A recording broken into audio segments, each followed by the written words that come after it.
Salam Bapak Ibu Saudara yang dikasihi oleh Tuhan. Kembali kita berjumpa di dalam ibadah online Bapak Ibu Saudara, dan tidak terasa ini adalah minggu pertama di bulan Juni.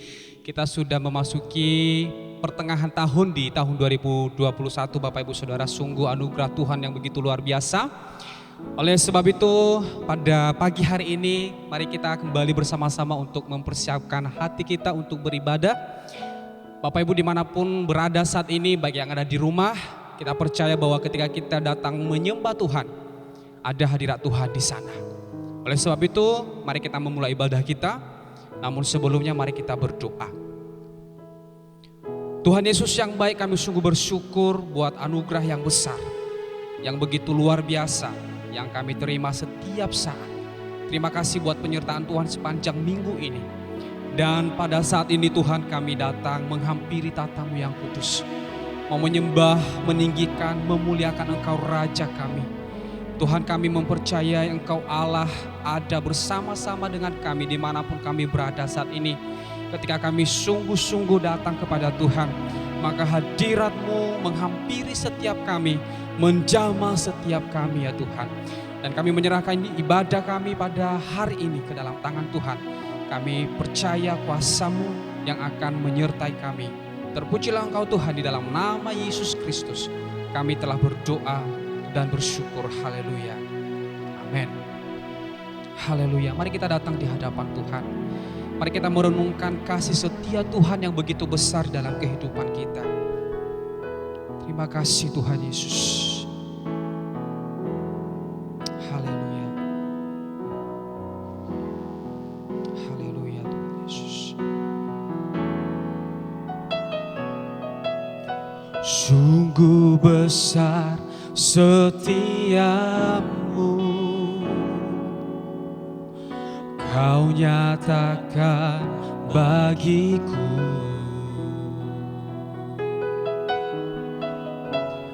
Kau Bapa yang selalu mengerti isi hatiku. Kemuliaan-Mu Kau janjikan, aku tetap percaya, percaya janji-Mu ajaib terukir dalam kehidupanku. Ku berserah di dalam kekuatan-Mu, hanya Kau segalanya bagiku. Percaya janji-Mu ajaib terukir dalam kehidupanku. Ku berserah di dalam kekuatan, ku percaya.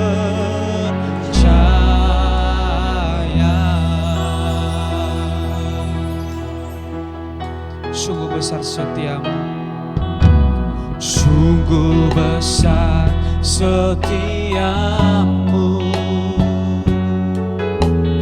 Kau nyatakan bagiku. Kau Bapa, Kau Bapa yang selalu mengerti isi hatiku. Kemuliaan-Mu Kau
kekuatanmu, ku berserah, ku berserah di dalam kekuatanmu, ku berserah,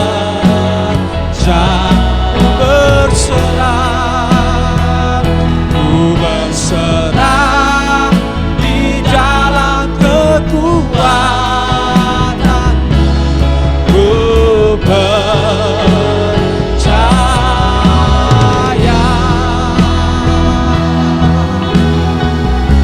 Haleluya, ku percaya janji Tuhan, janji-Mu ya dan amin.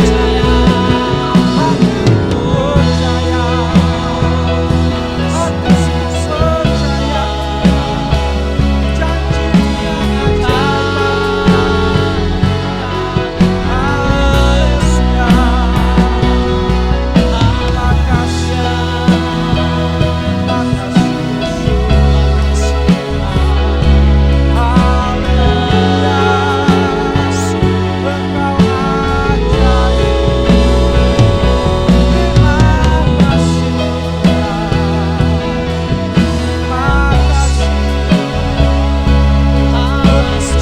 percaya, hatiku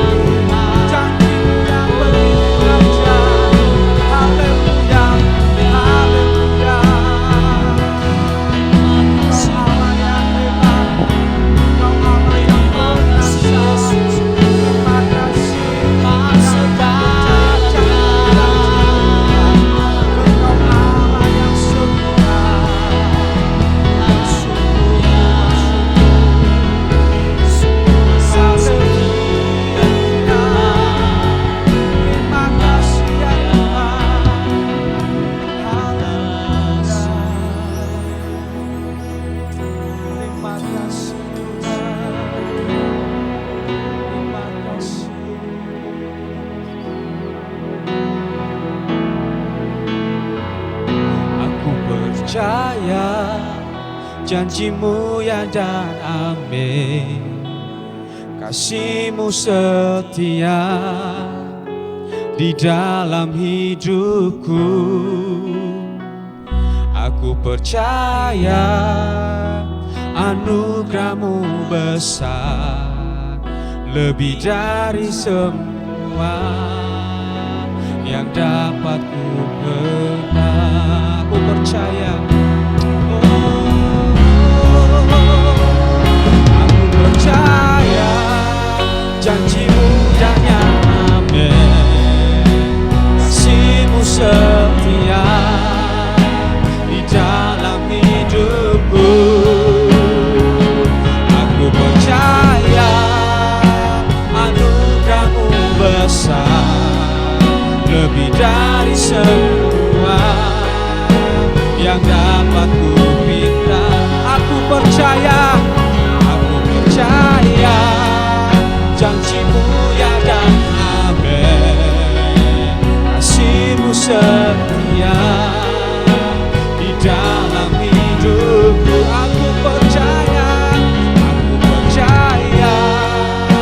anugerah-Mu besar, lebih dari semua yang dapat. Amin, katakan lebih lagi. Aku percaya janji-Mu ya dan amin. Kasih-Mu setia di dalam hidupku. Aku percaya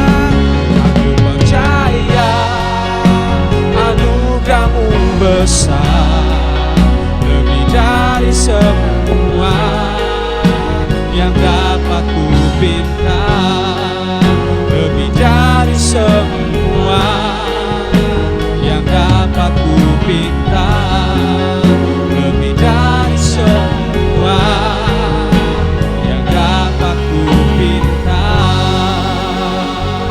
Haleluya, haleluya, Haleluya, kami sungguh mempercayai setiap janji-janji-Mu, karena janji Tuhan adalah ya dan amin. Dan kami terus memuji Engkau Tuhan, kami terus meninggikan nama-Mu ya Tuhan. Kami sungguh percaya bahwa Engkau selalu ada bersama-sama dengan kami. Terpujilah Engkau, di dalam nama Tuhan Yesus kami terus menyembah Tuhan. Haleluya, amin. Bapak Ibu Saudara yang dikasihi oleh Tuhan, mari bersama-sama kita memuji Tuhan. Saya undang kita semua bangkit berdiri bersama-sama. Mari kita angkat pujian kita, dasar dari yang Kuharapkan.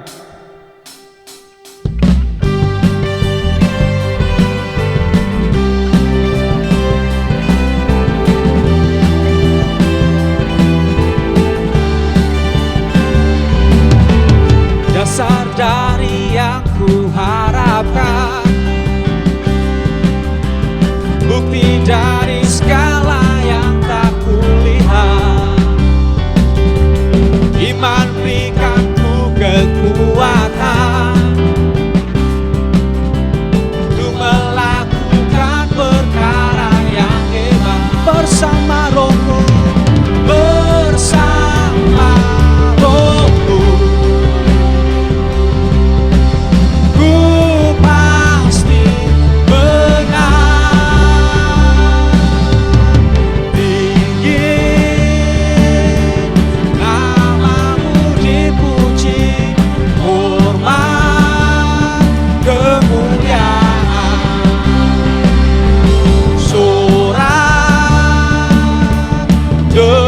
Segenap hati Raja keagungan.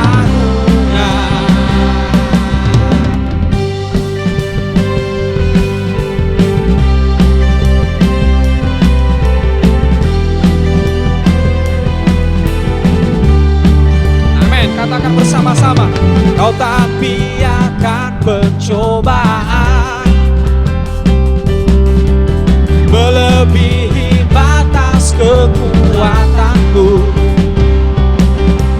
Kau yang berikanku kemuliaan. Amin. Semakin serupa dengan gambaran. Bersama Roh-Mu, bersama Roh-Mu, ku pasti menang. Ku pasti menang.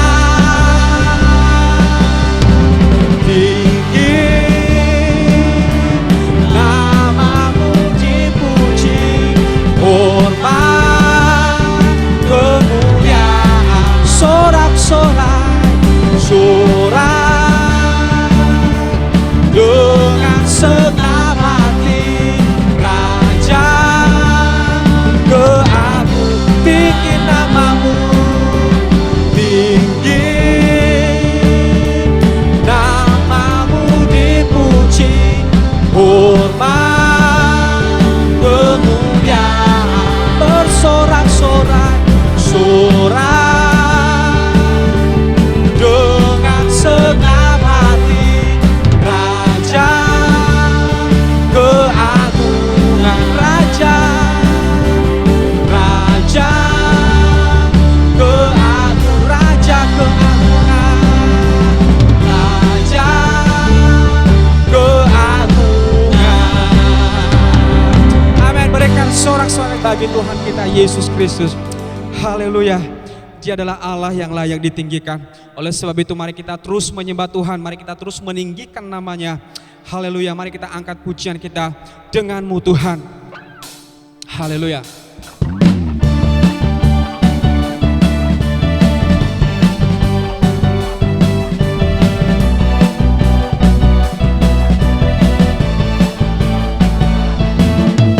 Tak pernah ku ragu kesetiaan-Mu. Kau pegang hidupku sepenuh jiwaku, sepenuh jiwaku.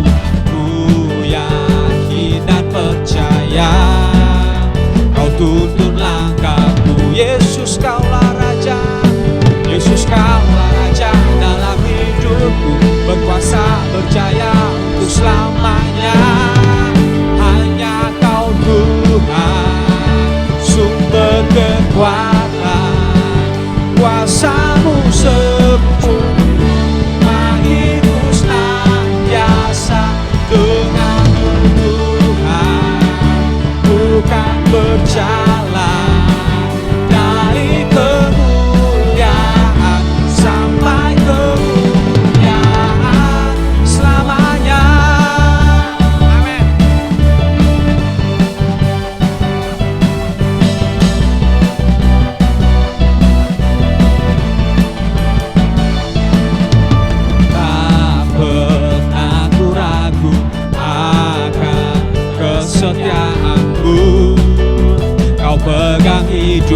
sepenuh jiwaku, sepenuh jiwaku. Ku yakin dan percaya Kau tuntun langkah. Yesus Kaulah Raja, Yesus Kaulah Raja dalam hidupku, berkuasa berjaya untuk selamanya. Hanya Kau Tuhan, sumber kekuatan, kuasa-Mu tercurah bagiku senantiasa. Denganmu Tuhan, bukan berjalan dari kemuliaan sampai ke hanya Kau Tuhan, hanya Kau Tuhan, sumber kekuatan. Amin. Bagiku senantiasa. Denganmu Tuhan, bukan berjalan dari kemuliaan dari kemuliaan, dari kemuliaan sampai dari kemuliaan, dari kemuliaan sampai kemuliaan selamanya. Haleluya, haleluya. Silakan duduk kembali Bapak Ibu Saudara. Haleluya, sungguh luar biasa Allah kita. Haleluya. Mari kita mempersiapkan hati kita untuk diisi oleh kebenaran firman Tuhan. Haleluya. Mari kita membuka hati kita untuk kebenaran firman Tuhan, Bapak Ibu Saudara yang dikasihi Tuhan. Karena kita percaya bahwa firman Tuhan itu akan menjadi kekuatan bagi kita. Haleluya, terima kasih Tuhan Yesus. Kami sungguh bersyukur buat segala pengorbanan-Mu atas kami. Kasih-Mu, karya-Mu yang sungguh nyata di dalam hidup kami, menebus setiap dosa dan kesalahan kami. Terima kasih Tuhan Yesus. Terima kasih Tuhan Yesus. Haleluya.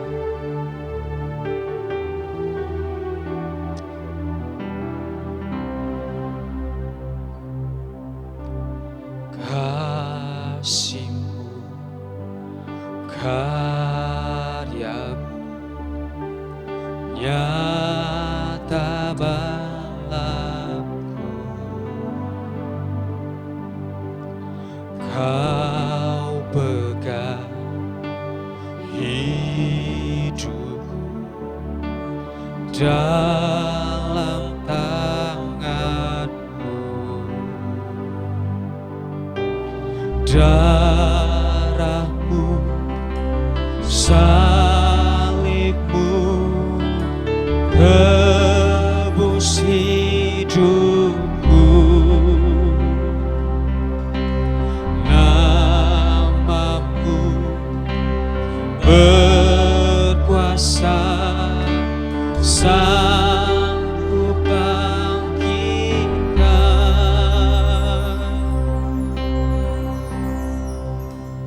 Harapanku di dalam-Mu,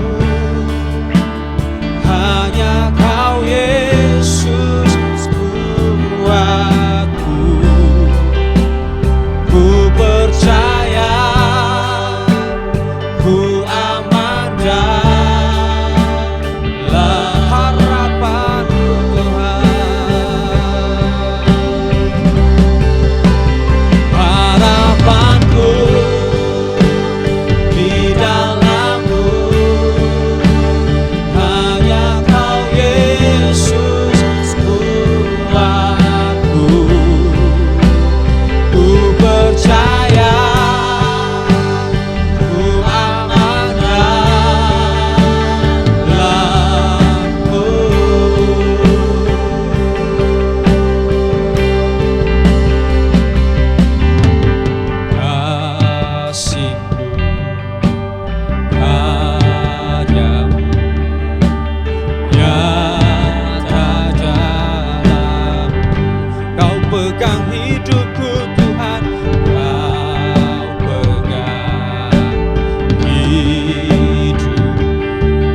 hidupku.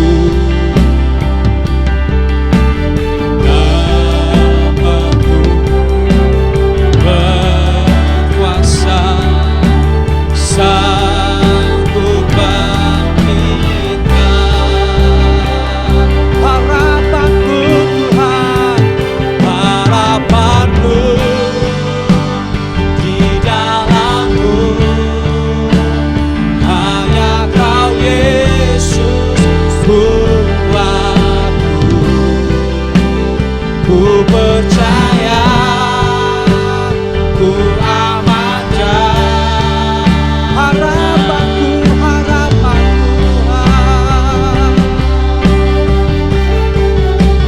harapanku di dalam-Mu. Hanya Kau Yesus kuatku. Ku percaya, ku amankan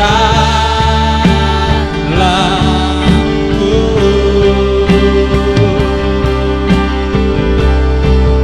Tak pernah gagal rencanamu, terangi jalanku, kuasa-Mu sempurna.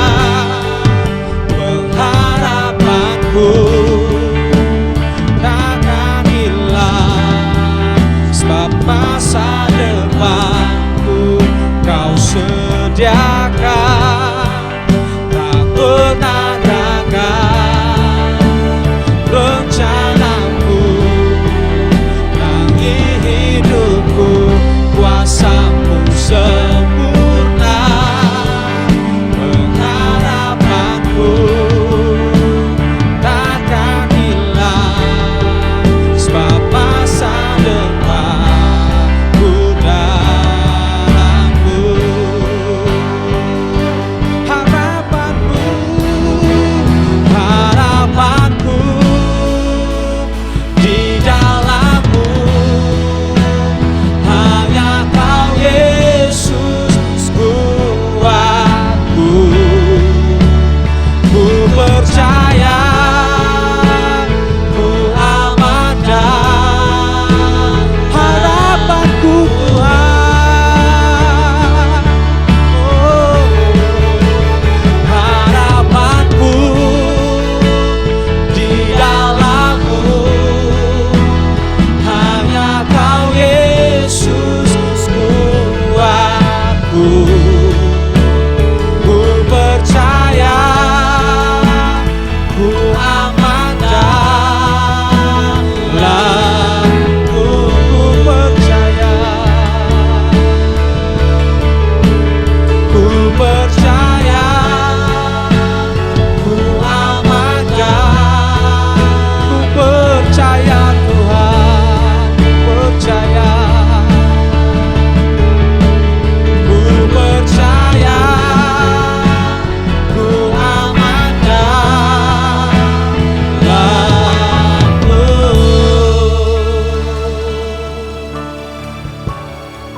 Haleluya, haleluya Tuhan Yesus. Pengharapan kami hanya di dalam Engkau ya Tuhan. Dan kami senantiasa mempercayai Engkau Allah, Allah yang setia, Allah yang sempurna, Allah yang sungguh mengasihi kami. Terima kasih Tuhan, terpujilah Engkau. Dan saat ini Tuhan, kami akan mendengarkan firman-Mu. Kiranya Engkau Allah yang akan memberkati setiap kami, memberkati setiap hati pikiran kami ya Tuhan. Sehingga setiap firman yang kami dengarkan, itu boleh menjadi kekuatan bagi setiap kami Tuhan. Berkati hamba-Mu yang akan menyampaikan firman-Mu. Dan berkati seluruh jemaat-Mu dan umat-Mu dimanapun mereka berada. Terpujilah Engkau Tuhan, kami siap mendengarkan firman Tuhan di dalam nama Yesus. Haleluya. Amin.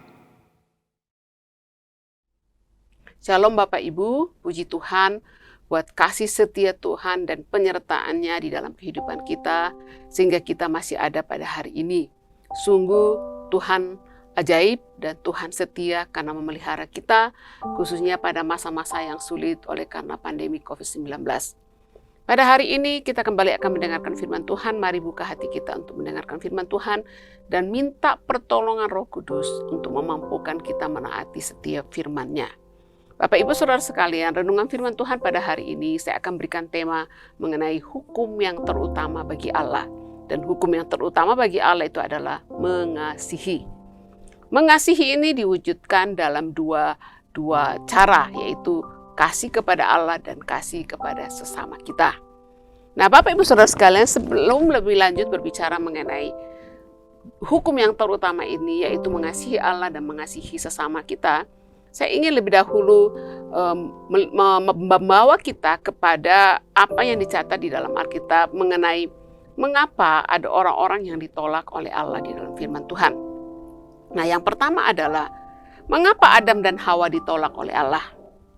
Bapak Ibu Saudara sekalian, Adam dan Hawa ditolak oleh Allah padahal mereka adalah ciptaan yang pertama.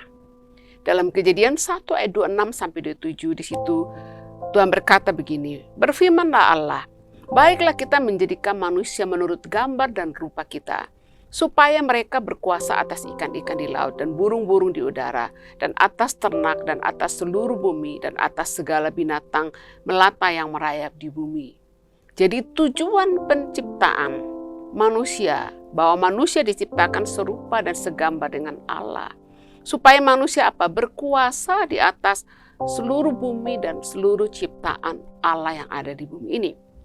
Tetapi Bapak Ibu bayangkan bahwa Adam dan Hawa diciptakan dengan satu kesempatan yang luar biasa. Bayangkan bahwa mereka diciptakan serupa dan segambar dengan Allah. Dan tujuan penciptaan mereka bahwa mereka akan menjadi wakil Allah untuk memelihara alam semesta ini dan seluruh ciptaan yang ada di dalamnya.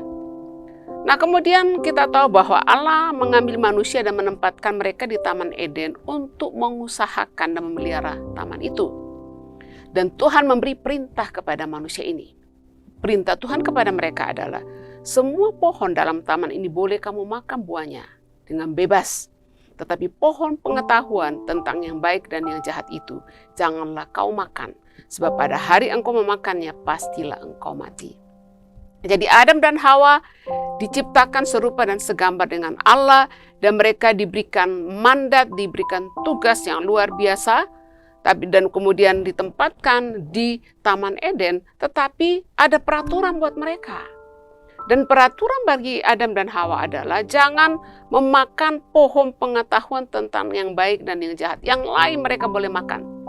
Bahwa di taman itu begitu banyak pohon dan mereka boleh makan secara bebas. Tapi hanya ada pohon yang tidak boleh dimakan, yaitu pohon pengetahuan yang baik dan yang jahat. Tapi apa yang terjadi Bapak Ibu? Adam dan Hawa melanggar. Dalam Kejadian pasal 3 ayat 6-7 kita melihat di sini bahwa perempuan itu, yaitu Hawa, melihat bahwa buah pohon itu baik untuk dimakan dan sedap kelihatannya.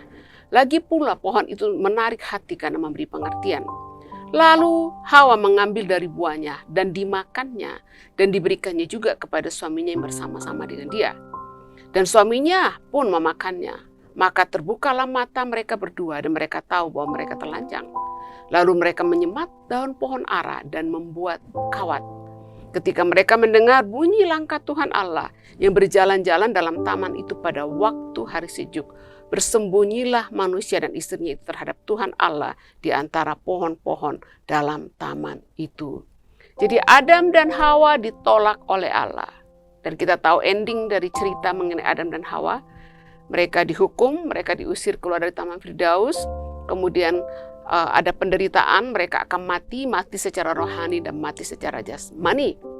Dan akhirnya kita mewarisi hukuman penderitaan dan banyak hal yang kita warisi sebagai hukuman dari Adam dan Hawa. Nah, kemudian yang kedua adalah, tokoh yang kedua adalah Kain. Mengapa Kain ditolak oleh Allah? Mengapa Kain ditolak oleh Allah? Di dalam Kejadian pasal 4 ini membahas mengenai Kain dan dikatakan bahwa sebenarnya secara singkat saya mengatakan bahwa masalah Kain itu adalah, masalah utama Kain itu adalah dia ada masalah dalam hubungan dengan Allah. Masalah Kain dalam hubungan dengan Allah adalah sikap hati waktu mempersembahkan persembahan kepada Tuhan dan kualitas persembahan. Jadi Allah itu bukan Allah yang pilih kasih menerima persembahannya Habel dan menolak persembahannya Kain. Karena Kain datang mempersembahkan korban dengan sikap hati yang tidak benar, dengan kualitas persembahan yang tidak tepat. Dan hubungannya dengan Tuhan, dia datang dengan sikap hati dan kualitas persembahan yang tidak layak bagi Tuhan. Kemudian dalam hubungannya dengan Habel, apa yang terjadi dalam hubungan Kain dengan Habel? Ada kecemburuan, dan kemudian kecemburuan itu membawa Kain kepada pembunuhan. Jadi dalam Kejadian pasal 4 ayat 4-10 saya akan membacakan dengan cepat Bapak Ibu. Habel juga mempersembahkan korban persembahan dari anak sulung kambing dombanya, yakni lemak-lemaknya. Maka Tuhan mengindahkan Habel dan korban persembahannya itu. Tetapi Kain dan korban persembahannya tidak diindahkannya. Lalu hati Kain menjadi sangat panas dan mukanya muram. Firman Tuhan kepada Kain, mengapa hatimu panas dan mukamu muram? Apakah mukamu tidak akan berseri jika engkau berbuat baik? Tetapi jika engkau tidak berbuat baik, dosa sudah mengintip di depan pintu. Ia sangat menggoda engkau, tetapi engkau harus berkuasa atasnya. Kemudian kata Kain kepada Habel, adiknya, marilah kita pergi ke padang. Ketika mereka ada di padang, tiba-tiba Kain memukul Habel adiknya itu lalu membunuh dia. Kemudian setelah pembunuhan terjadi, firman Tuhan kepada Kain begini, di manakah Habel adikmu itu? Jawab Kain, aku tidak tahu. Apakah aku penjaga adikku? Firman-Nya, apakah yang telah kau perbuat ini? Darah adikmu itu berteriak kepadaku dari tanah. Jadi kita tahu Bapak Ibu Saudara sekalian bahwa Kain ditolak oleh Allah. Oleh karena Kain tidak bisa menunjukkan kasihnya kepada Allah dan kepada adiknya Habel. Kemudian yang berikut, mengapa Saul ditolak oleh Allah? Kita tahu Bapak Ibu Saudara sekalian bahwa Saul adalah raja pertama yang diurapi oleh Samuel untuk menjadi raja atas bangsa Israel. Tapi kemudian Saul tidak menaati Samuel. Samuel adalah nabi yang mendampingi Saul untuk menjalankan tugas jabatannya sebagai raja. Dan Samuel ini menjadi penasehat bagi Saul. Saul tidak mendengarkan Samuel dan juga dia tidak mendengarkan Allah. Jadi ketidaktaatannya Saul kepada Samuel sebenarnya itu adalah ketidaktaatan kepada Allah. Jadi karena Saul tidak menaati pemimpin yang Tuhan berikan kepadanya, itu Samuel. Dan pada saat yang sama ketidaktaatan Saul kepada Samuel berarti ketidaktaatan kepada Tuhan. Dan apa yang terjadi? Setelah beberapa peristiwa di mana Saul menunjukkan ketidaktaatannya kepada Samuel dan ketidaktaatannya kepada Tuhan, maka dalam 1 Samuel pasal 15 ayat 11, firman Tuhan berkata kepada Samuel seperti ini, aku menyesal karena aku telah menjadikan Saul sebagai raja, sebab ia telah berbalik daripadaku dan tidak melaksanakan firman-Ku. Maka sakit hatilah Samuel dan ia berseru-seru kepada Tuhan semalam-malaman. Nah kemudian dalam satu peristiwa ketika Saul kedapatan tidak taat, kemudian Samuel menegurnya. Dan kemudian Saul dengan banyak alasan mencoba membela diri. Dan kemudian Samuel berkata kepada Saul seperti ini, apakah Tuhan itu berkenan kepada korban bakaran dan korban sembelihan sama seperti kepada mendengarkan suara Tuhan? Sesungguhnya mendengar lebih baik daripada korban sembelihan, memperhatikan lebih baik daripada lemak domba-domba jantan. Sebab pendurhakaan adalah sama seperti dosa bertenung, dan kedegilan adalah sama seperti menyembah berhala dan terafim. Karena engkau telah menolak firman Tuhan, maka ia telah menolak engkau sebagai raja. Dan oleh karena Allah menolak Saul, kemudian menolak juga jabatan Saul sebagai raja. Dan oleh karena itu Samuel kemudian menangis. Dan kemudian apa firman Tuhan kepada Samuel? Berfirmanlah Tuhan kepada Samuel dalam 1 Samuel 16 ayat 1. Berapa lama lagi engkau berduka cita karena Saul? Bukankah ia telah kutolak sebagai raja atas Israel? Isilah tabung tandukmu dengan minyak dan pergilah. Aku mengutus engkau kepada Isai, orang Bethlehem itu, sebab di antara anak-anaknya telah kupilih seorang raja bagiku. Jadi Saul ditolak oleh Allah oleh karena dia tidak menaati Tuhan, tidak menaati firman Tuhan dalam jabatannya sebagai raja. Kemudian pertanyaan yang berikut, mengapa bangsa Israel ditolak? Bapak Ibu Saudara sekalian, di dalam Kejadian pasal 12 ayat 1, bagaimana Allah memanggil Abraham dan memilih Abraham. Dan Allah memilih Abraham dan memberkati Abraham dan keturunannya. Dan Israel adalah keturunan dari Abraham untuk menjadi bangsa pilihan Allah. Diberkati untuk menjadi alat bagi Tuhan. Tapi kemudian mengapa bangsa Israel sebagai bangsa pilihan Allah, bangsa umat pilihan Allah ditolak oleh Allah? Dan gambaran tentang pemberontakan Israel itu paling tepat digambarkan di dalam pernikahan Hosea dan Gomer. Bapak Ibu Saudara sekalian, penolakan Allah terhadap bangsa Israel tidak terjadi sampai dia mencoba segala sesuatu yang mungkin. Jadi Allah tidak langsung menolak bangsa Israel oleh karena satu pelanggaran, satu dosa. Tapi Allah telah melakukan berbagai hal, mencoba berbagai macam cara untuk berbicara kepada umatnya, untuk memberkati umatnya, dan berharap umatnya kembali kepada dia, dan menaati Allah secara sepenuh. Tetapi kemudian bangsa Israel terus menerus memberontak kepada Tuhan. Jadi Allah menolak bangsa Israel bukan dalam waktu yang singkat. Bukan satu usaha aja, dua usaha saja. Tetapi Allah telah melakukan berbagai macam cara, telah memberikan begitu banyak kesempatan kepada bangsa Israel, tapi bangsa Israel kecenderungan hatinya terus memberontak kepada Tuhan. Itu sebabnya Allah kemudian menolak bangsa Israel. Nah, Bapak Ibu Saudara sekalian, bangsa Israel ditolak oleh Allah, dan gambaran yang sangat jelas mengenai penolakan Allah kepada bangsa Israel oleh karena pemberontakan. Dan pemberontakan bangsa Israel itu digambarkan dalam pernikahan Hosea dan berita Hosea. Pernikahan Hosea yang tragis dan firman nubuatnya dipadukan sebagai pesan Allah kepada bangsa Israel sepanjang tahun-tahun terakhir yang kacau menuju kehancurannya. Ketidaksetiaan istri Hosea dicatat sebagai gambaran ketidaksetiaan Israel kepada Allah. Gomer mengejar laki-laki lain, sedangkan Israel mengejar-ngejar dewa-dewa lain.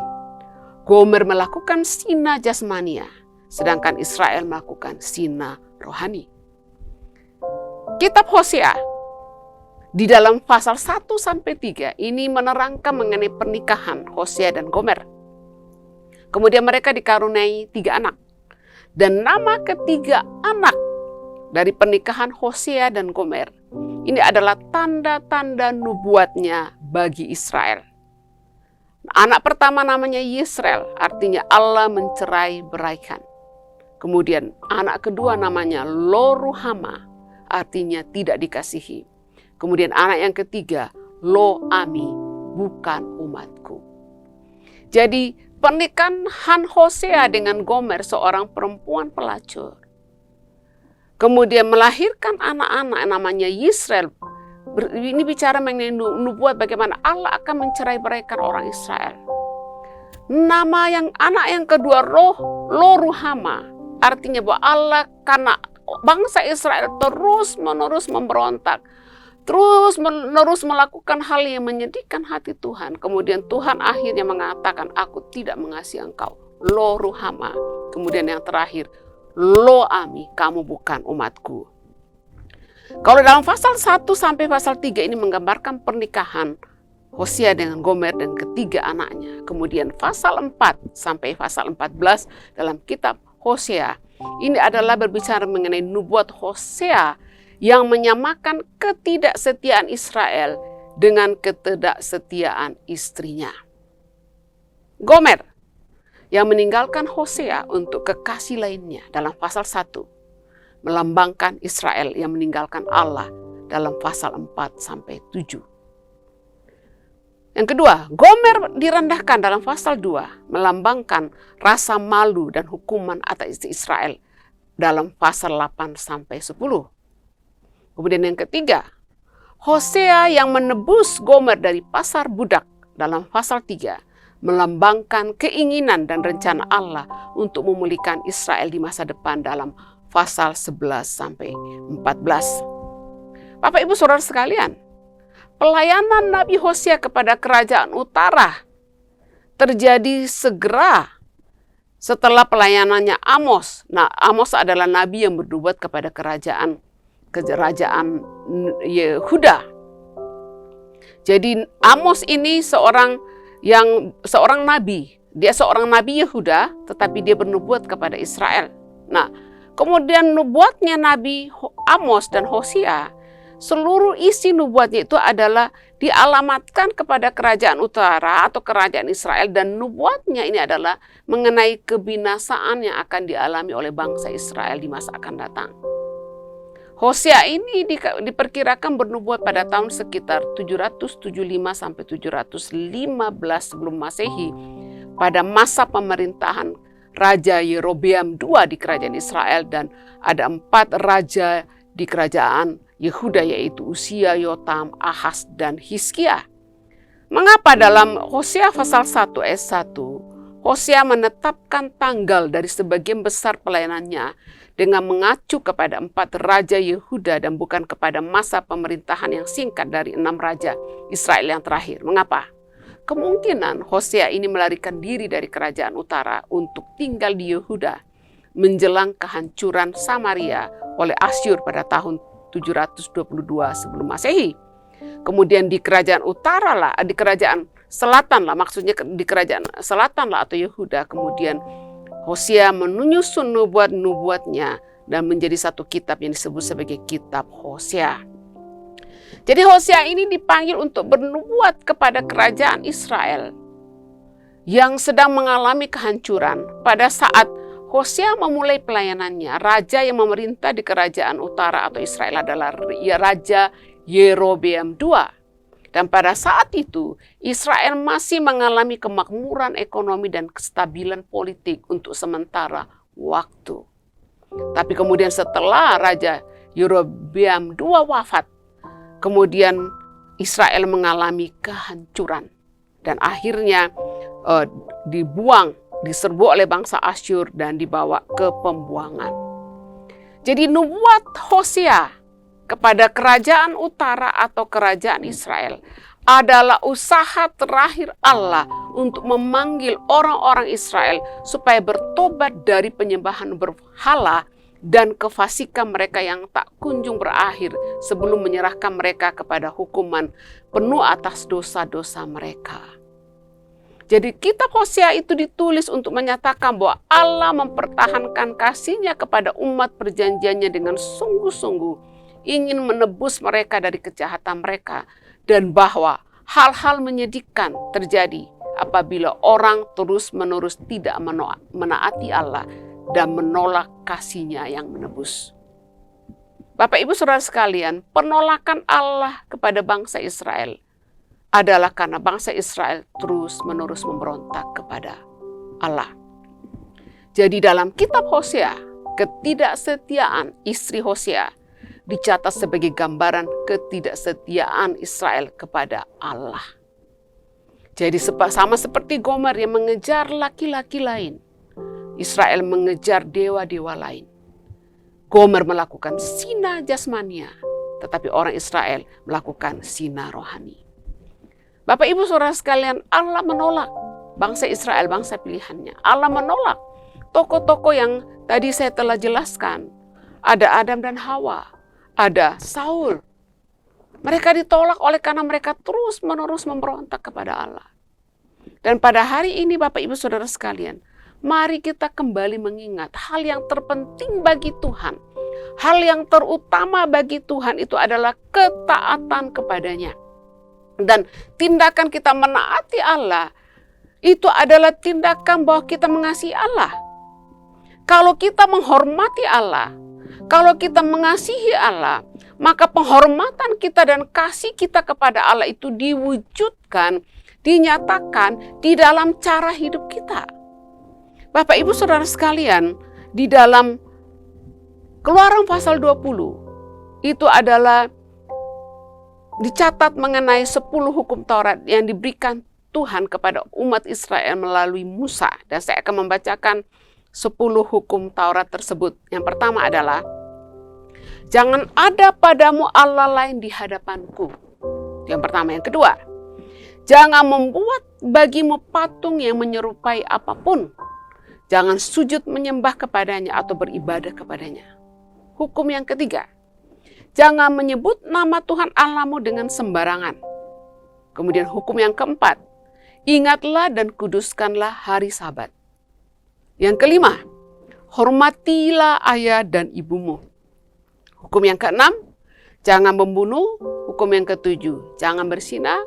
Hukum yang kedelapan, jangan mencuri. Hukum yang kesembilan, jangan mengucapkan saksi dusta tentang sesamamu. Hukum yang 10, jangan mengingini milik sesamamu, yaitu rumah sesamamu, istri sesamamu, hambanya laki-laki atau hambanya perempuan, ternaknya, dan apapun yang dimiliki oleh sesamamu. Itu 10 hukum Taurat. Kemudian Yesus dalam Matius pasal 22 ayat 37-40 meringkaskan 10 hukum Taurat ini menjadi hanya 2. Yang pertama, hukum yang pertama dan yang terutama adalah kasihilah Tuhan Allahmu dengan segenap hatimu, segenap jiwamu, dan dengan segenap akal budimu. Itu yang pertama. Kemudian hukum yang kedua yang sama dengan itu adalah kasihilah sesamamu seperti dirimu sendiri. Dan kemudian Yesus menggarisbawahi bagaimana dia meringkaskan 10 hukum Taurat ini menjadi hanya 2. Yesus mengatakan pada kedua hukum inilah. Pada kedua hukum inilah, yaitu kasihi Tuhan Allahmu dengan segenap hatimu dan kasihi sesamamu. Yesus mengatakan tergantung seluruh hukum Taurat dan kitab para nabi. Jadi Bapak Ibu Saudara sekalian, di dalam Keluaran pasal 20 di mana Tuhan memberikan 10 hukum Taurat. Dalam 10 hukum Taurat itu sebenarnya adalah gambaran mengenai kasih yang kita wujudkan kepada Allah dan kasih yang kita wujudkan, nyatakan kepada sesama kita. Kalau kita menaati 10 hukum Taurat itu, maka kita sedang mengasihi Allah dan mengasihi sesama kita. Yesus meringkaskannya hanya menjadi 2. Kasih kepada Allah, bahwa 10 hukum Taurat itu hanya 2 bagian. Yang pertama, kasih kepada Allah dan kasih kepada sesama. Nah, kasih kepada Allah itu dinyatakan di dalam tindakan dan dengan cepat. Mari kita melihat di sini bagaimana cara kita mengekspresikan kasih kita kepada Allah dan kasih kita kepada sesama. Yang pertama adalah kasih kepada Allah, dan bagian itu mengandung hukum Taurat, hukum yang pertama sampai yang keempat. Yang pertama, hukum yang pertama, jangan ada padamu Allah lain di hadapanku. Bapak Ibu Saudara sekalian, kasih kepada Allah itu harus dinyatakan, dibuktikan dengan menempatkan Allah yang terutama. Allah harus menjadi prioritas utama dalam kehidupan kita. Kalau Allah menjadi yang terutama dalam kehidupan kita, kita akan menjadikan fokus kita, prioritas utama kita. Kalau kita mengalami masalah dalam kehidupan kita, kita tidak akan mencari pertolongan alternatif. Waktu ada masalah dalam hidup kita, kita tidak mencari pertolongan alternatif, yaitu apa? Mencari dulu manusia yang bisa diandalkan, mencari manusia yang bisa diandalkan, kemudian yang kedua, mencari pertolongan dari iblis. Bagaimana cara orang mencari pertolongan dari iblis? Perdukunan. Cari dukun. Cari orang pintar. Cari jimat-jimat untuk menangani masalah dalam kehidupan. Orang yang memprioritaskan Allah, yang mengasihi Allah dengan segenap hati, dia tidak akan mencari pertolongan alternatif. Dan orang yang mengasihi Allah dengan segenap hati tidak akan terlibat dalam penyembahan berhala. Tidak ada ilah lain, tidak ada jimat-jimat, tidak ada dukun andalan, tetapi fokusnya hanya Tuhan. Tuhan mengatakan di dalam ayat yang lain bahwa Allah adalah Allah yang cemburu. Jangan ada Allah lain di hadapan Tuhan. Bapak, Ibu, Saudara sekalian, mari, telah berapa lama kita menjadi orang Kristen? Berapa lama kita menjadi orang percaya? Dan adalah sangat menyedihkan kalau kita telah menjadi orang percaya, telah menjadi orang Kristen selama puluhan tahun, tetapi dalam hidup kita masih ada pertolongan alternatif. Kita masih menggunakan jimat-jimat, masih cari orang pintar, masih ada perdukunan, masih melakukan penyembahan berhala yang mungkin adalah warisan dari nenek moyang kita. Kasihi Tuhan Allahmu dengan segenap hatimu diwujudkan di dalam apa? Tidak ada Allah lain bagi kita. Allah mengatakan jangan ada padamu Allah lain di hadapanku. Hanya ada satu Allah. Kemudian hukum yang kedua. Jangan membuat bagimu patung yang menyerupai apapun. Jangan sujud menyembah kepadanya dan beribadah kepadanya. Jadi hukum yang kedua, dan hukum yang kedua ini adalah masih dalam hal, kalau kita lakukan ini adalah ekspresi kasih kita kepada Allah. Kita menghormati Allah kalau kita lakukan ini, yaitu yang kedua, jangan membuat bagimu patung yang menyerupai apapun, dan jangan sujud menyembah kepadanya atau beribadah kepadanya. Bapak Ibu Saudara sekalian, kiranya tidak ada sesuatu apapun dalam kehidupan kita.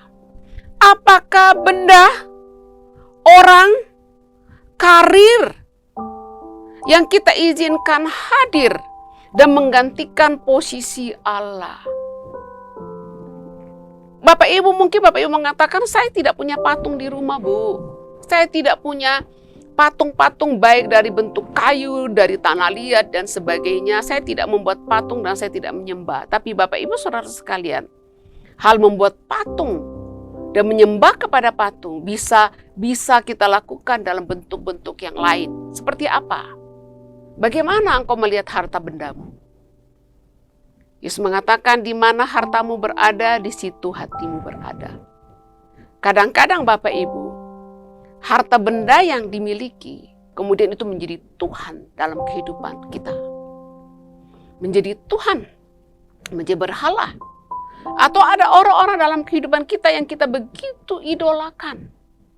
Kita lebih dengar suara orang itu daripada suara Allah. Waktu Bapak Ibu mengalami jalan buntu dalam kehidupanmu, engkau mencari nasihat kepada siapa? Kadang-kadang kita tidak menaati firman Tuhan, kita lebih mendengarkan nasihat dari orang lain, dan sebenarnya nasihat yang diberikan orang itu bertentangan dengan firman Tuhan. Dan kalau kita melakukan itu, sebenarnya itu bagian dari ekspresi bahwa kita ada patung lain dan kita sujud menyembah kepadanya. Atau ada karir dalam kehidupan kita. Ada hal-hal yang kita idolakan menjadi ilah dalam kehidupan kita. Dan kita begitu menghormati hal itu, atau kita kemudian hati kita begitu condong kepada hal itu. Mungkin Bapak Ibu tidak menyembah seperti ini, tetapi sikap hatimu, bagaimana engkau dikendalikan, bagaimana engkau dikuasai, didominasi oleh hal-hal ini, sebenarnya membawa engkau kepada seperti sedang menyembah hal-hal ini. Kemudian Bapak Ibu jangan membuat bagimu patung yang menyerupai apapun. Orang Kristen jangan sampai ada orang yang kita idolakan. Pengkhotbah terkenal. Bapak Ibu jangan mengidolakan pengkhotbah terkenal. Ya. Jemaat Bethesda dan Anugerah jangan mengidolakan siapapun. Tidak boleh mengidolakan pendeta, artis. Jangan mengidolakan hartamu, karirmu, posisi, dan benda-benda dan sebagainya. Hanya Allah yang menjadi idola kita. Karena kalau ada pengkhotbah terkenal yang menjadi idola kita, ada pendeta terkenal yang menjadi idola Bapak Ibu, dan kemudian orang itu, pendeta itu, pengkhotbah itu begitu mempengaruhi kehidupan Bapak Ibu. Akhirnya apa-apa bukan berdoa kepada Tuhan dan tanya Tuhan, apa-apa nanya kepada pengkhotbah ini. Tidak jadi Bapak Ibu hal meminta nasihat, meminta saran kepada pendeta itu tidak masalah. Ya, jadi kalau Bapak Ibu ada menghadapi situasi yang sulit dan perlu masukan, perlu input, perlu saran, cari nasihat. Tetapi kalau nasihat yang diberikan itu kemudian membawa Bapak Ibu kepada bertentangan kepada firman Tuhan dan melawan Tuhan, maka itu tidak benar. Sekalipun pendeta ini begitu hebat atau orang ini begitu hebat dalam kehidupanmu, kalau nasihatnya bertentangan dengan firman Tuhan, maka kita tidak boleh mendengarkan. Hanya Allah, jangan membuat bagimu patung yang menyerupai apapun. Bapak Ibu Saudara sekalian, oleh karena pandemi COVID-19 memaksa kita untuk akhirnya mungkin Bapak Ibu dulu tidak terlalu banyak nonton YouTube ya, tidak terlalu banyak ke yang live di Facebook kah, di Instagram kah, atau di YouTube. Tapi sekarang semua orang jadi ke sana, ya. Orang jadi ke sana, semua orang. Malah saya mendengar bahwa ada ibu-ibu bangun pagi udah pasang HP di depannya, dia live, dia cuci piring pun live. Kemudian dia merepet, dia marah-marah kepada anaknya, teriakin anaknya, itu live, semua live. Ya, dari cuci piring, potong-potong bumbu, kemudian sampai goyang-goyang juga ada seperti itu, live. Nah, Bapak Ibu Saudara sekalian, oleh karena situasi ini kemudian banyak orang kemudian termasuk ya GSC Bethesda dan Anugerah kemudian ada ibadah online seperti ini di mana Bapak Ibu tinggal menonton, ya. Itu sesuatu yang luar biasa, malah kemudian memudahkan, ya. Bapak Ibu di rumah pun kalau contoh pagi nggak sempat ibadah karena kerja mungkin bisa nanti nonton berikutnya, tetapi Bapak Ibu, masalah yang utama bisa muncul adalah kemudian Bapak Ibu apa-apa ke YouTube, apa-apa ke live. Kemudian tidak mencoba untuk komunikasi dengan Tuhan. Bapak Ibu, saya percaya bahwa Allah adalah Allah yang hidup. Allah ingin berbicara kepada kita. Allah ingin berbicara kepada Bapak Ibu. Allah ingin berkomunikasi kepada kita. Dan Allah membuka dirinya, membuka telinganya untuk kita datang kepada Dia, mencurahkan isi hati kita, menaikkan pujian, menaikkan penyembahan kepada Allah. Tapi jangan karena terlalu sibuk live, terlalu sibuk online, kemudian mencari pengkhotbah-pengkhotbah yang terkenal yang kadang-kadang isinya tidak karuan. Akhirnya Bapak Ibu kemudian hanya sibuk dengan YouTube, live di Facebook, live di Instagram, dan sebagainya. Akhirnya tidak ada waktu untuk datang kepada Tuhan secara pribadi. Bapak Ibu Saudara sekalian, kita boleh harus mendengarkan khotbah Bapak Ibu, mendengarkan khotbah dari hamba-hamba Tuhan, dan puji Tuhan sekarang ada banyak khotbah yang Bapak Ibu bisa tonton. Ya, tetapi hati-hati juga memilih pengkhotbah yang Bapak Ibu tonton, karena apa yang disampaikan oleh pengkhotbah itu akan mempengaruhi imanmu, mempengaruhi pikiranmu, mempengaruhi kepercayaanmu, dan akan mempengaruhi tindakan-tindakanmu. Saran saya adalah dengarkan khotbah dari pendeta, pengkhotbah yang Bapak Ibu kenal. Karena Bapak Ibu mengenal mereka. Siapa kadang-kadang Bapak Ibu Saudara sekalian yang tampil di layar televisi, yang tampil di layar kamera, yang tampil live itu, Bapak Ibu tidak kenali sifat aslinya. Hidupnya di belakang mungkin berbeda. Jadi Bapak Ibu bijak, ya, bijak di dalam memilih pengkhotbah. Bijak. Karena ajarannya, firman yang disampaikan, apapun yang disampaikan akan mempengaruhi Bapak Ibu, mempengaruhi imanmu, dan akan mempengaruhi tindakan-tindakanmu. Jadi jangan membuat bagimu patung yang menyerupai apapun. Jangan ada hal-hal lain dalam hidup kita yang kemudian hati kita begitu condong kepadanya. Condong kepada apakah itu manusia, benda, atau apapun Bapak Ibu Saudara sekalian. Jangan sujud menyembah kepadanya. Jangan hal-hal itu mengendalikan kehidupanmu, mendominasi kehidupanmu. Hanya kepada Allah lah kita tunduk, hanya kepada Allah lah kita menyembah, dan hanya kepada Allah lah kita taat. Kemudian perintah yang ketiga, hukum Taurat yang ketiga, dan masih dalam bagian ketaatan kepada Allah atau kasih kepada Allah, yang berikut adalah jangan menyebut nama Tuhan Allahmu dengan sembarangan. Jangan menyebut nama Tuhan Allahmu dengan sembarangan. Apa maksud dari ayat ini?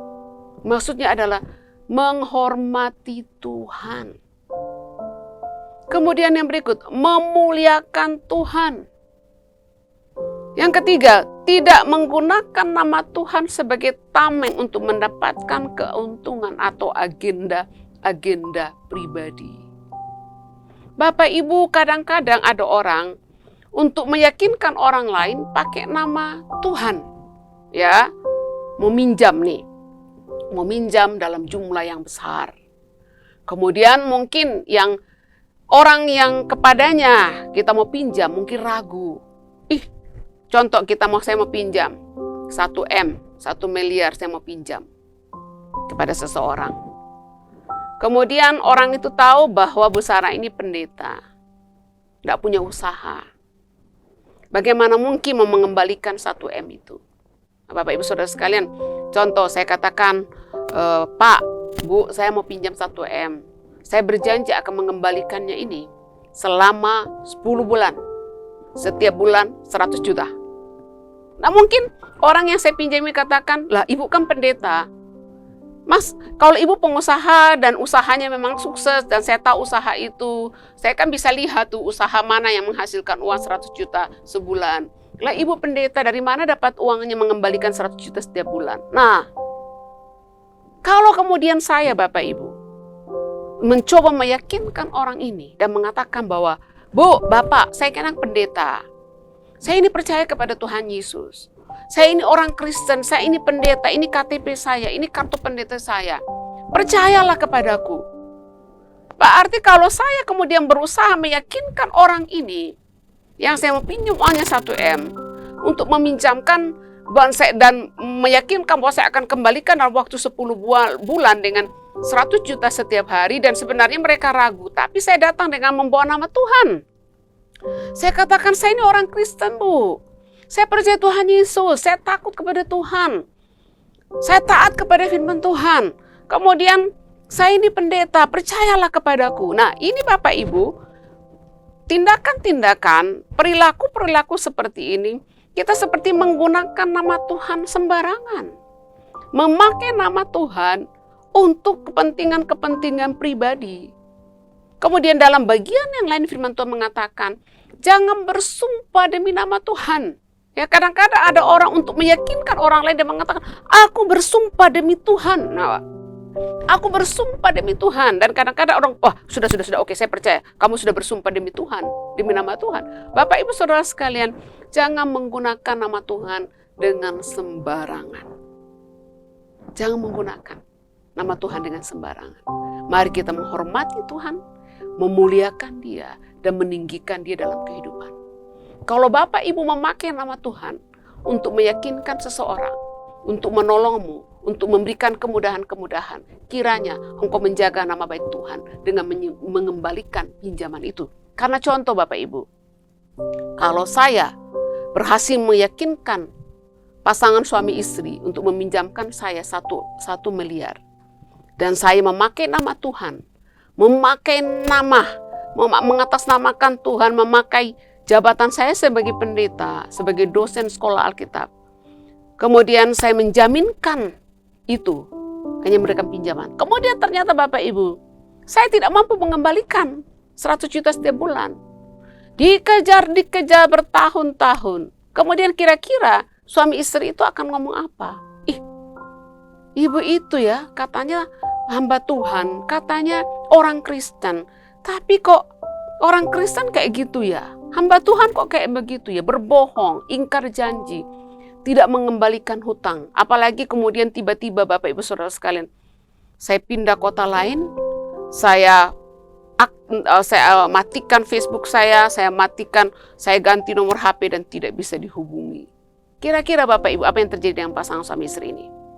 Mereka akan kecewa. Dan kecewanya mungkin kalau akhirnya mereka kemudian berhenti menjadi orang Kristen. Karena mereka kecewa kepada saya yang memakai nama Tuhan.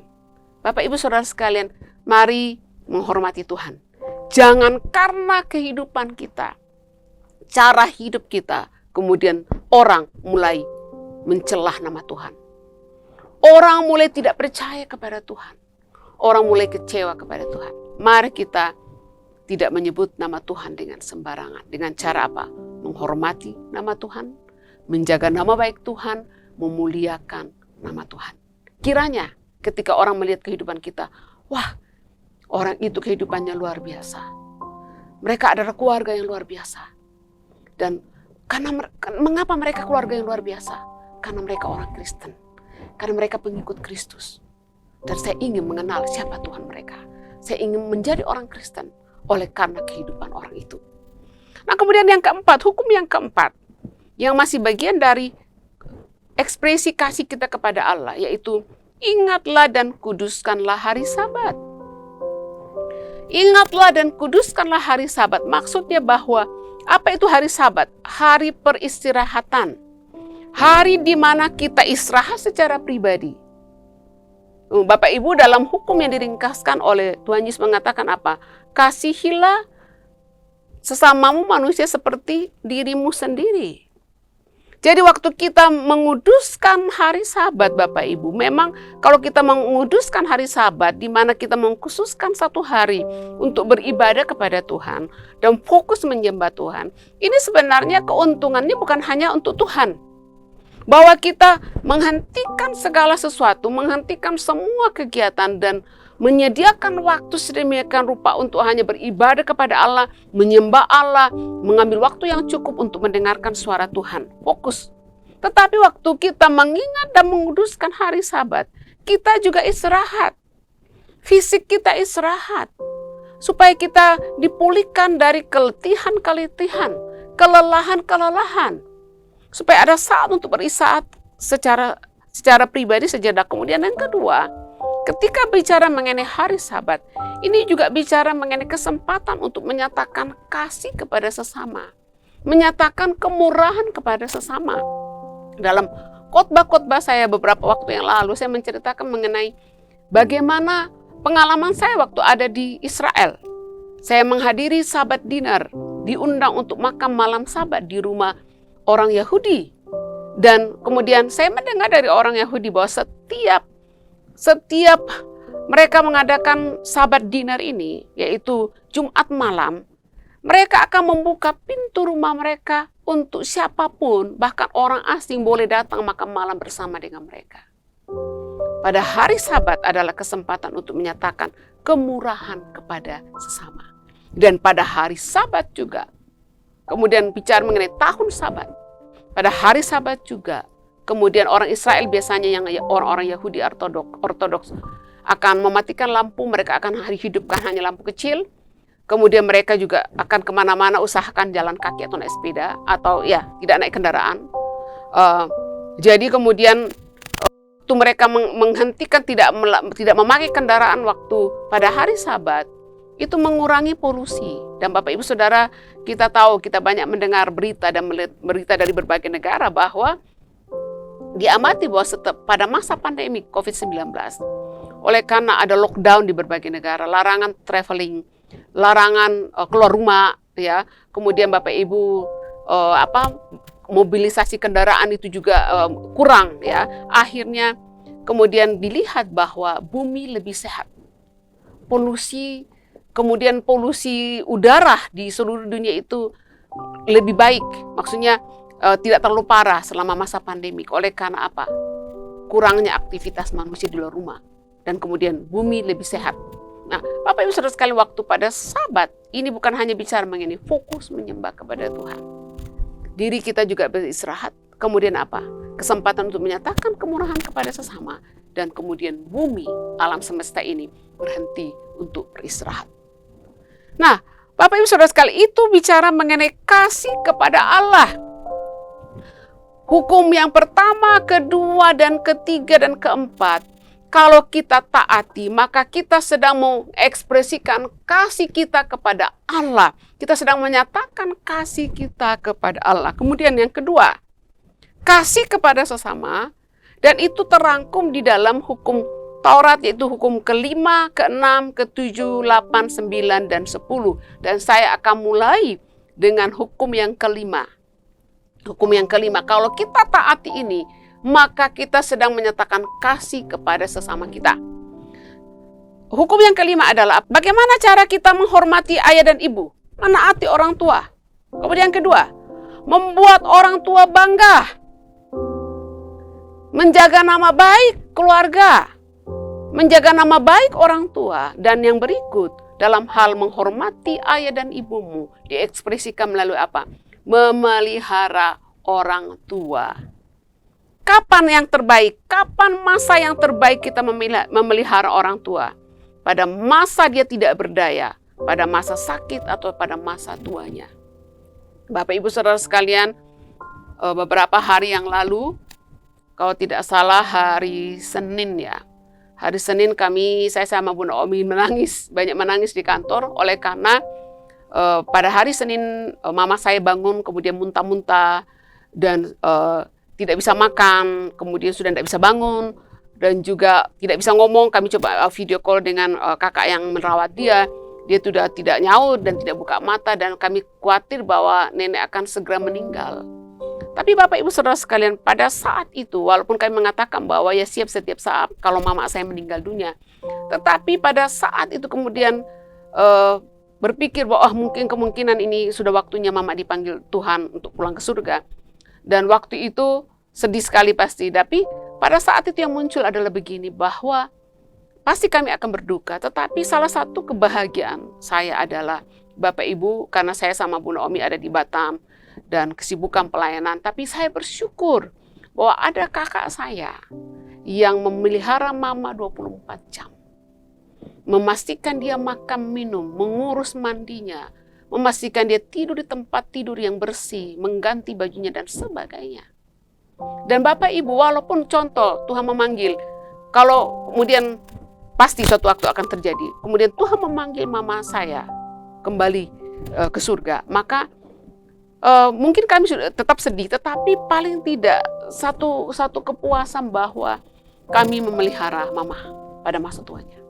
Jadi Bapak Ibu Saudara sekalian, bagaimana cara kita menyatakan, menaati firman Tuhan mengenai menghormati ayah dan ibumu adalah dengan cara apa? Taati orang tua, hormati orang tua, buat orang tuamu bangga, jaga nama baik orang tua, dan yang terakhir adalah memelihara orang tua pada masa tua. Dan saya bertanya pada hari ini Bapak Ibu, jika engkau punya orang tua yang sakit, jika engkau punya orang tua yang sudah tua, yang renta, berikan waktu untuk memelihara mereka, karena itu perintah Tuhan. Kemudian hukum yang keenam, dan hukum yang keenam ini adalah juga bicara mengenai kasih kepada sesama, itu jangan membunuh. Nah mungkin Bapak Ibu berkata, saya tidak pernah membunuh. Jangan membunuh di sini bicara mengenai jangan membunuh secara mental dan jangan membunuh secara fisik. Membunuh orang secara fisik itu mungkin dengan cara, ya mungkin dengan Bapak Ibu tahu lah bagaimana berbagai cara untuk membunuh ya. Saya tidak mau bahas itu, tetapi kita juga bisa membunuh orang secara mental. Dari sikap kita, dari perilaku kita, tindakan-tindakan kita yang merugikan nama baik orang, atau kata-kata kita yang menyakiti orang, itu sebenarnya kita sedang membunuh orang. Dalam Matius 5 ayat 21-22 Yesus mengatakan, kamu telah mendengar yang difirmankan kepada nenek moyang kita, jangan membunuh. Siapa yang membunuh harus dihukum. Tetapi aku berkata kepadamu, setiap orang yang marah terhadap saudaranya harus dihukum. Siapa yang berkata kepada saudaranya kafir, haruslah dihadapkan ke mahkamah agama. Dan siapa yang berkata jahil harus diserahkan ke dalam neraka yang menyala-nyala. Pembunuhan bisa kita lakukan kepada sesama kita melalui kata-kata kita. Kemudian hukum yang ketujuh. Dan waktu kita menaati ini, kita sedang mengekspresikan kasih kita kepada sesama. Dan kita sedang menaati perintah Tuhan mengenai mengasihi sesama. Yaitu jangan berzinah. Jangan berzinah. Mungkin Bapak Ibu mengatakan, oh saya tidak pernah berzinah. Tapi mari kita dengarkan firman Tuhan yang disampaikan oleh Tuhan dalam Matius 5 ayat 27-30. Kamu telah mendengar firman, jangan berzinah. Tapi aku berkata kepadamu, setiap orang yang memandang perempuan serta menginginkannya sudah berzinah dengan dia dalam hatinya. Maka jika matamu yang kanan menyesatkan engkau, cungkillah dan buanglah itu. Karena lebih baik bagimu jika satu dari anggota tubuhmu binasa, daripada tubuhmu dengan utuh dicampakkan ke dalam neraka. Dan jika tanganmu yang kanan menyesatkan engkau, penggallah dan buanglah itu. Karena lebih baik bagimu jika satu dari anggota tubuhmu binasa, daripada tubuhmu dengan utuh masuk neraka. Bapak Ibu Saudara sekalian, Tuhan mengatakan jangan berzinah. Jangan berzinah. Kalau hukum mengatakan jangan bersinah, tapi Yesus mengatakan bukan hanya sampai situ. Siapa yang memandang perempuan serta menginginkannya, dia sudah bersinah dengan dia dalam hatinya. Bapak Ibu Saudara sekalian, dengan HP di tangan Bapak Ibu, atau televisi, atau iPad ke apapun, Bapak Ibu bisa akses dengan apapun. Jadi mungkin Bapak Ibu mengatakan, oh saya setia kepada istri saya setia kepada suami saya setia kepada pasangan saya tidak pernah bersinah. Tapi Bapak Ibu Saudara sekalian, Yesus mengatakan di sini, siapa yang memandang perempuan serta menginginkannya, ia sudah bersinah di dalam hatinya. Bapak Ibu, hati-hati dengan apa yang Bapak Ibu tonton. Apakah di televisi? Apakah di YouTube? Melalui HP-mu? Melalui komputer? Melalui apapun? Kalau ada gambar-gambar yang Bapak Ibu tonton, gambar-gambar itu kemudian menimbulkan keinginan dalam hatimu, maka itu sudah bisa dikategorikan bersinah. Jadi Bapak Ibu, jangan bersinah. Kemudian yang ke-8, masih bagian dari perintah Tuhan untuk mengasihi sesama. Yang ke-8 adalah jangan mencuri. Mungkin saya langsung saja lanjut ya. Jangan mencuri, hukum yang ke-8. Hukum yang ke-9, jangan mengucapkan saksi dusta tentang sesamamu. Kemudian yang ke-10, jangan mengingini milik sesamamu.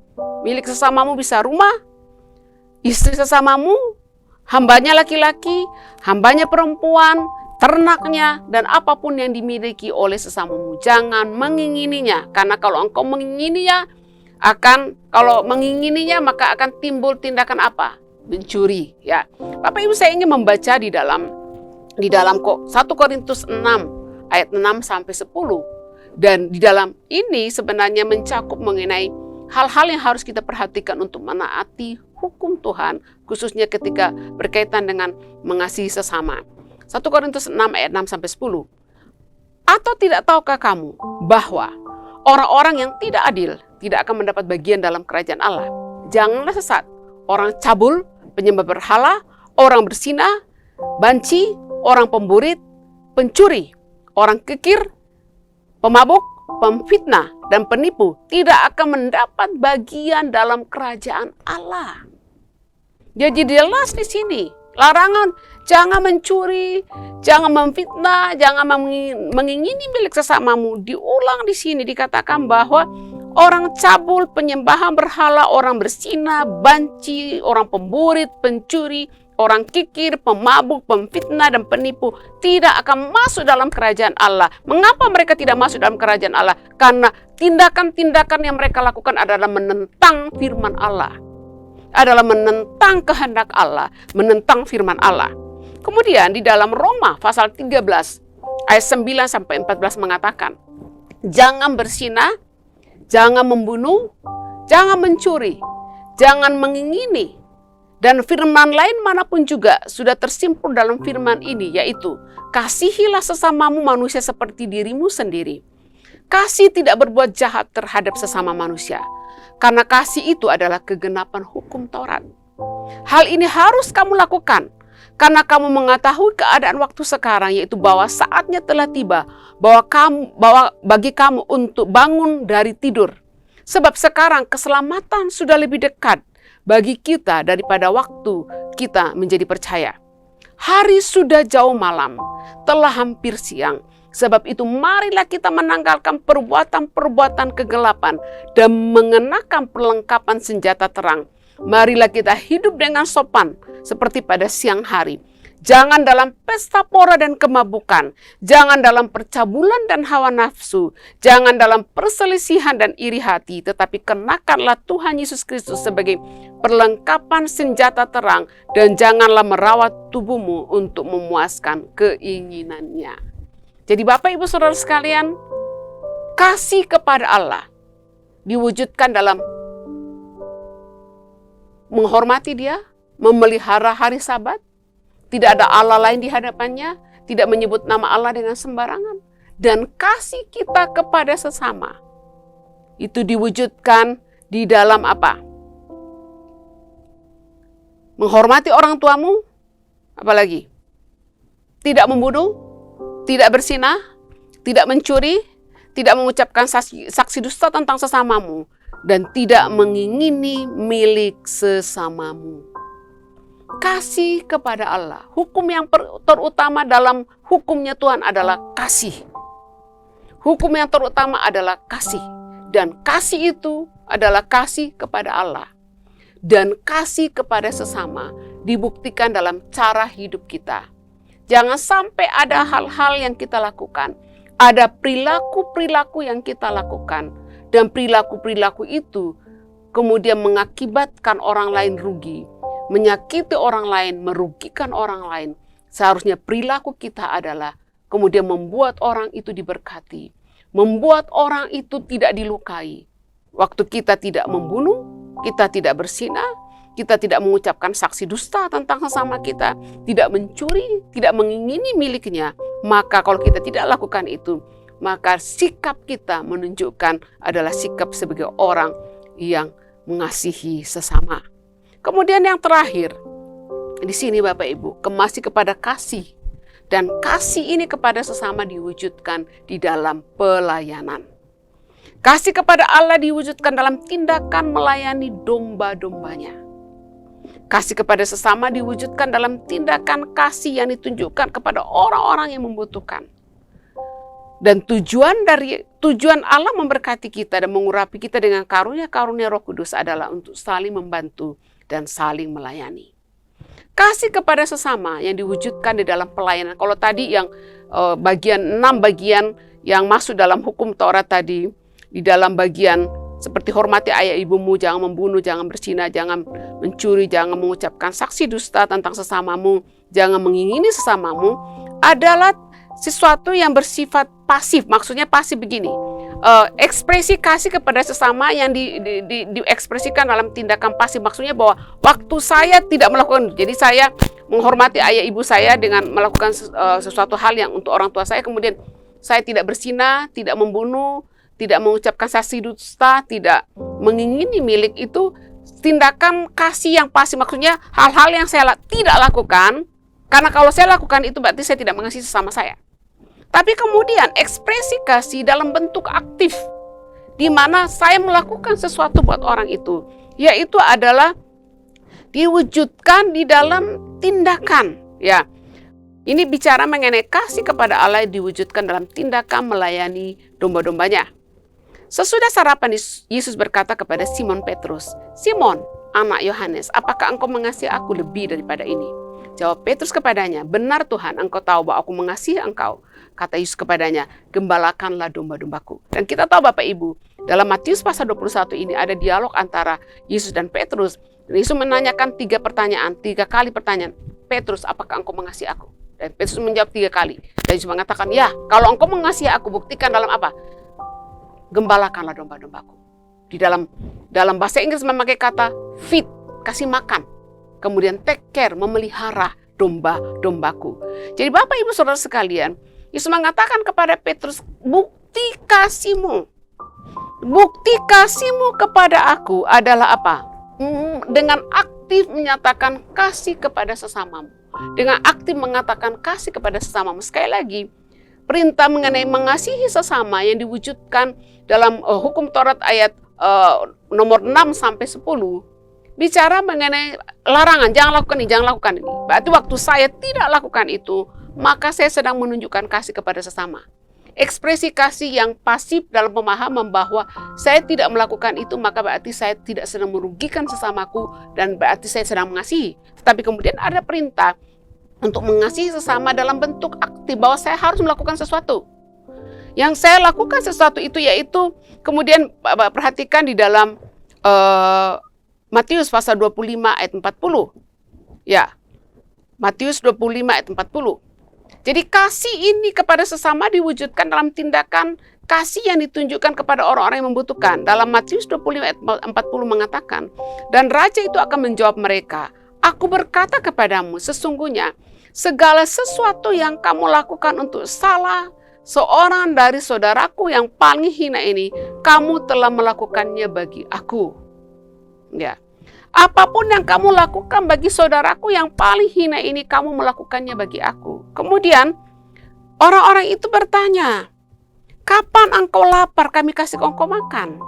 Kapan engkau haus, kami kasih engkau minum. Kapan engkau orang asing dan kami memberi tumpangan. Kapan engkau telanjang dan kami beri pakaian.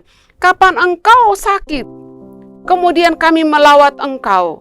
Kapan engkau? Kemudian Yesus mengatakan, waktu kamu memberi makan kepada orang lapar, waktu kamu memberi minum kepada orang haus, waktu kamu memberi tumpangan kepada orang asing, waktu kamu memberi pakaian kepada orang yang tidak punya pakaian, waktu kamu melawat orang sakit, waktu kamu mengunjungi orang yang dalam penjara, dan melakukan berbagai jenis kebaikan lainnya, maka kamu sedang melakukannya buat aku. Wah, luar biasa Bapak Ibu, luar biasa. Dan Yesus mengatakan bahwa apapun yang kamu lakukan bagi saudaraku yang paling hina ini, apakah memberi mereka makan, memberi mereka minum, memberikan tumpangan, memberikan mereka pakaian, memberikan pertolongan waktu mereka sakit, mengunjungi waktu mereka dalam penjara, mendampingi mereka waktu mereka perlu keadilan. Tuhan mengatakan bahwa waktu kamu lakukan itu, kamu melakukan buat aku. Jadi Bapak Ibu Saudara sekalian, tindakan kasih. Jadi kasih di sini sebenarnya hanya satu. Perintah yang terutama bagi Tuhan itu hanya apa? Kasih. Dan perintah yang terutama dari Tuhan kepada kita adalah kasih. Dan kasih ini diwujudkan dalam hubungan kita dengan Tuhan. Di mana dalam hubungan kita dengan Tuhan hanya Allah satu-satunya. Tidak ada Allah lain. Tidak ada patung lain. Prioritas utama saya yang terutama adalah Allah. Yang pertama. Kemudian yang kedua, kasih kepada sesama diwujudkan dalam di mana saya tidak akan melakukan hal-hal yang merugikan sesama saya.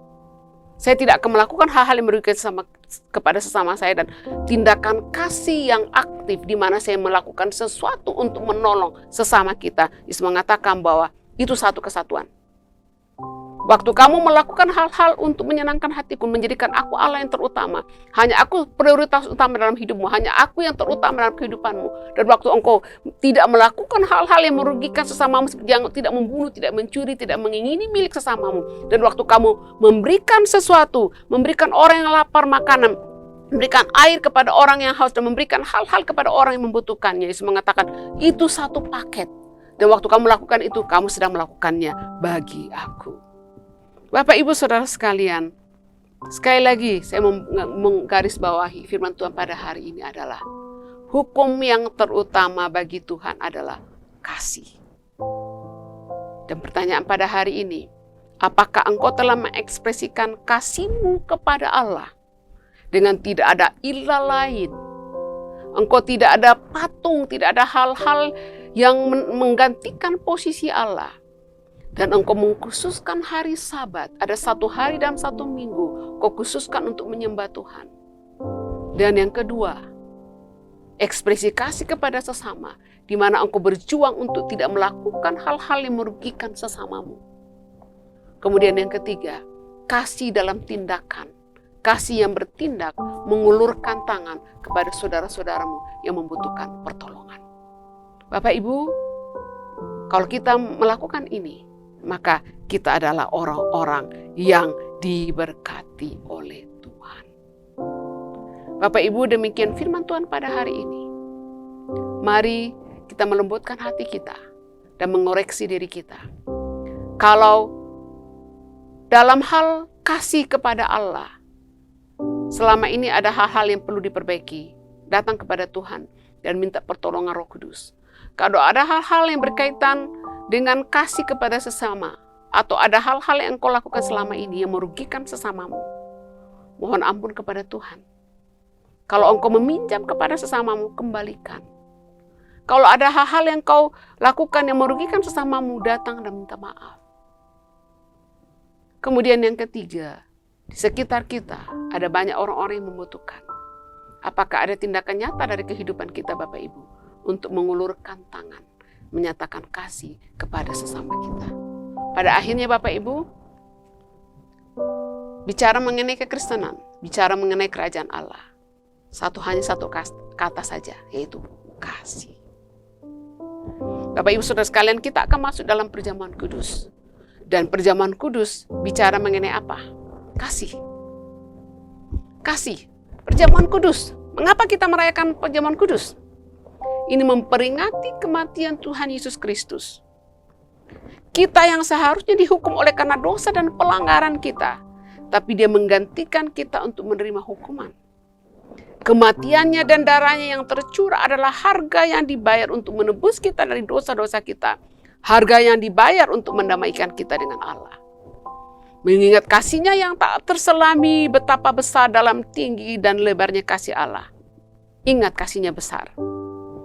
Bapak Ibu Saudara sekalian, beberapa waktu yang lalu saya sedang berdoa. Kemudian dalam doa kepada Tuhan, tiba-tiba saya lupa saya sedang berdoa apa ya. Kemudian kalau tidak salah saya menyatakan sesuatu kepada Tuhan seperti saya memohon sesuatu dan bertanya, kenapa Tuhan belum jawab doa ini, doa itu, dan banyak doa-doa yang belum dijawab. Kemudian seperti saya berpikir dalam hati, saya katakan, Tuhan kalau Engkau memang mengasihiku, kenapa doa ini, doa itu tidak dijawab? Kemudian Bapak Ibu sesuatu yang menarik sekali. Saya merasa bahwa seperti Tuhan bertanya kepada saya begini. Dan pertanyaan itu membuat saya kemudian, oke Tuhan, saya tidak mau minta apa-apa lagi. Karena saya tahu bahwa Engkau mengasihiku. Seperti gini, Tuhan berkata gini, aku telah memberikan anakku yang tunggal kepadamu. Kemudian Tuhan bertanya, apa yang Kau berikan kepadaku? Wah, Bapak Ibu, waktu mendengar kata itu seperti Tuhan bicara kepada saya bahwa aku telah memberikan anak tunggalku kepadamu. Apa yang Kau berikan kepadaku? Dan pada saat itu kemudian hanya bersujud di hadapan Tuhan dan mengatakan, Tuhan ampuni. Hal Allah memberikan anaknya yang tunggal oleh karena kematian Kristus. Maka aku dibebaskan dari kutuk dosa dan belenggu dosa. Dan dibebaskan menjadi anak Allah, dibenarkan. Itu adalah harga, adalah sesuatu yang sangat penting. Sesuatu yang begitu berharga, yang tidak bisa dibeli dengan uang, yang tidak bisa dibeli dengan apapun. Karena siapa saya pada saat ini, bukan karena saya baik, bukan karena saya soleh. Semua karena kasih karunia Tuhan, menikmati berkat Allah, menikmati pemeliharaan Allah, kasih karunia-Nya. Dan setelah itu, seperti ada pertanyaan, aku telah memberikan anakku yang tunggal, apa yang Kau berikan kepadaku? Dan kemudian waktu saya kata, oke Tuhan, ampuni saya hanya menyembah-Mu, memuliakan Engkau. Waktu ada di hadirat Tuhan, sedang bersujud di hadapan Tuhan, seperti sudah tidak ingin apa-apa lain.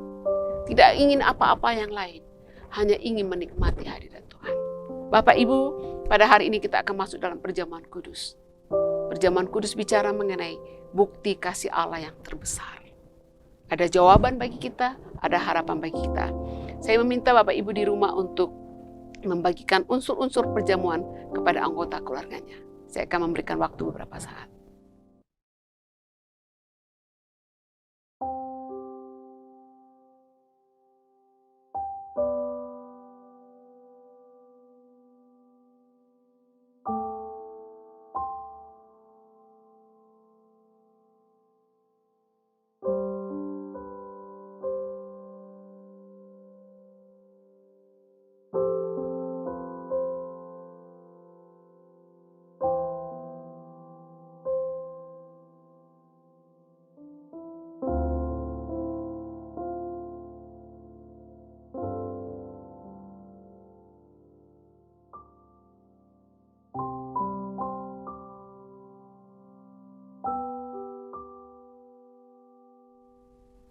Mari kita berdoa untuk perjamuan kudus.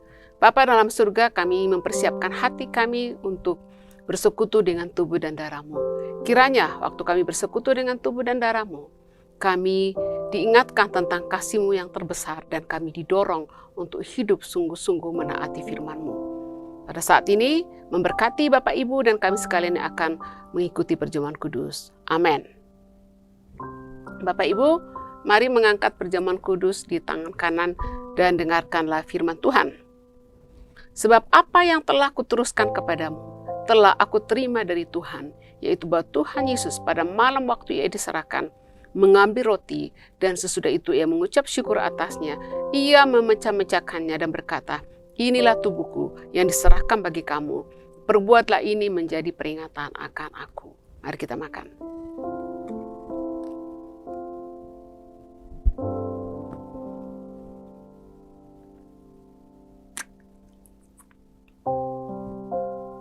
Mari Bapak Ibu mengambil cawan dan mengangkat di tangan kanan, dengarkanlah firman Tuhan. Demikian juga ia mengambil cawan sesudah makan lalu berkata, cawan ini adalah perjanjian baru yang dimateraikan oleh darahku. Perbuatlah ini setiap kali kamu meminumnya menjadi peringatan akan aku. Sebab setiap kali kamu makan roti ini dan minum cawan ini, kamu memberitakan kematian Tuhan sampai ia datang. Mari kita minum, Bapak Ibu.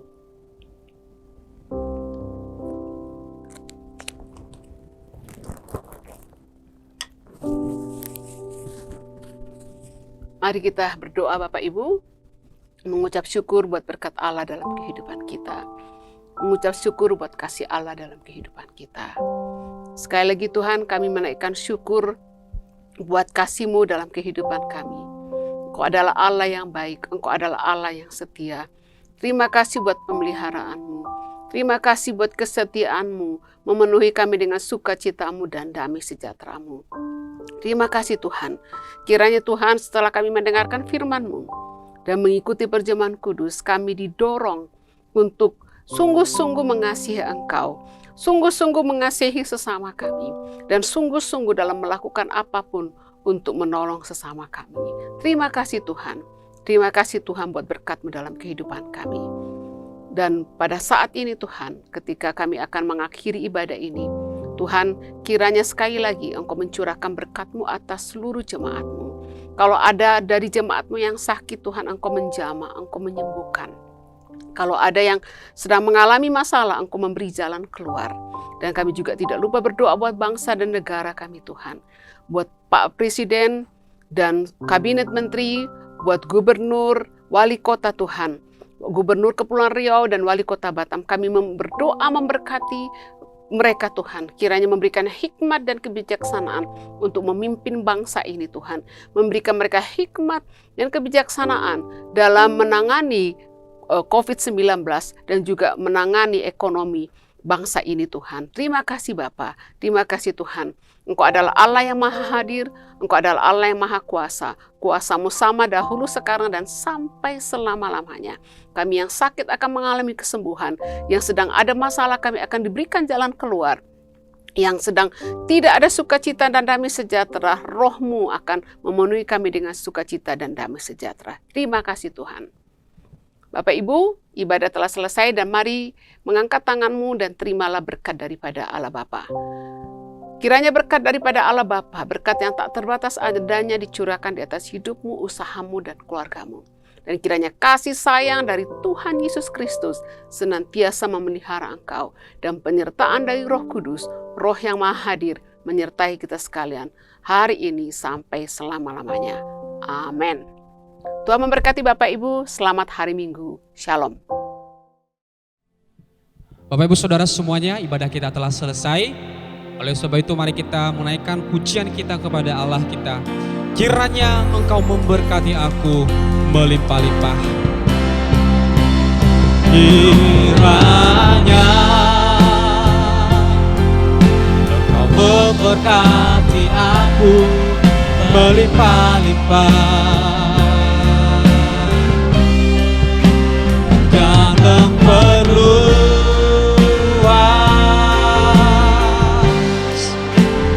daerahku. Dan kiranya tangan-Mu menyertai aku dan melindungi aku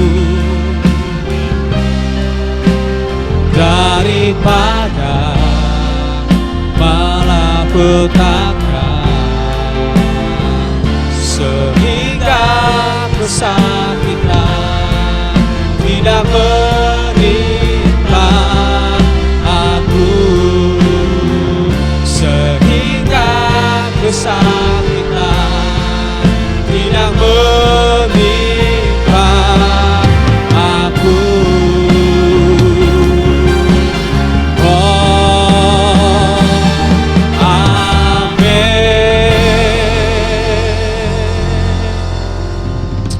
Haleluya.